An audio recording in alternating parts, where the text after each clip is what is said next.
How to assemble your cat cardboard house.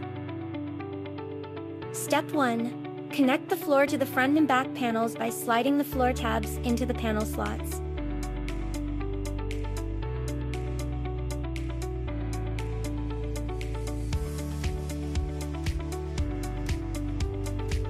Step 2. Insert the second level floor to the panels. Step 3.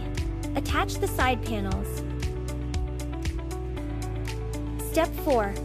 Build the second story by fitting the 4 panels to the ceiling panel.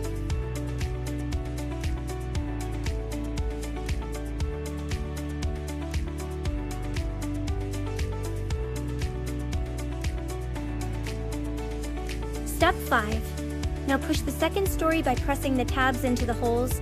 Once you do this, the second floor is locked to the first floor. Step 6. Attach the optional accessories.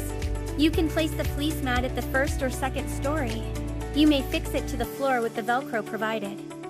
We recommend placing the scratch pads on the side and on the second floor using the double-sided tape provided.